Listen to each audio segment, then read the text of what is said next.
आज हूँ 2025 वर्षर प्रथम पूजा पड़ी सांब दशमी और सुदशा व्रत गोटे दिन में।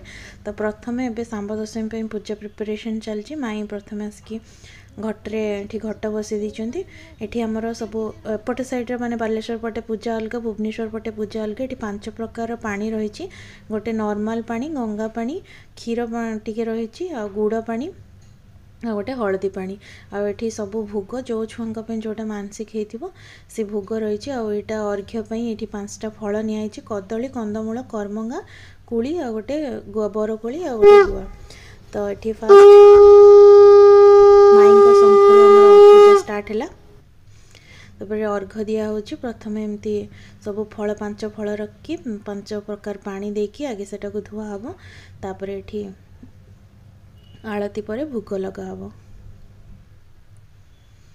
3 टाइम रे पूजा हम। प्रथम सूर्य उठे पूर्वर, तापर दिही पर, लास्ट को संध्या टाइम रे पूजा हम। भुवनेश्वर साइड रे पूजा अलग, बालेश्वर पटे पूजा अलग। सबो जगार पूजा अलग अलग प्रकार हुए। आम एपटर पूजा मुझे सहित शेयर करछि। केमती लगुच आपन कमेंट रे जणेबे। आपन पटे केमती हुए कमेंट रे कहिबे। एबे खाली फल मिठा भोग हबो। तापर दिही पर खिचड़ी भोग हम। छबिनानी होले होले सकाळ पूजा सरला। एबे आरंभ हम सुदशा व्रत पूजा। एठी माँ लक्ष्मी पाखे पुणी घर भितर पूजा हम। छबिनानी मु पूजा करूँ। भुवनेश्वर एमती नियम नहीं, किंतु एठी अच्छे 10 फल 10 फूल 10 प्रकार मिठार एटा पूजा हम। तो मु 10टा मिठा आनी आ 10 फूल देकी व्रत पूजा हम। छबिनानी फास्ट घट बसई दूची।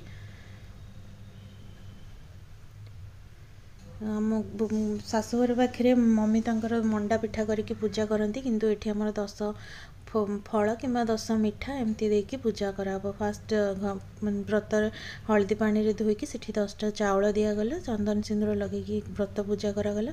तापर 10टा फूल 10 दुब 10टा बरकोली पत्र देकी व्रत पूजा हम।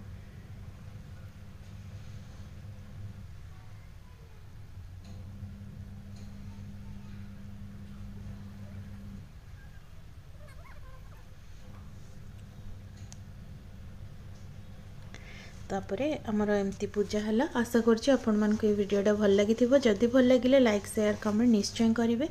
और कमेंट रे कहिबे आपण को वीडियोटा केमती लगिला।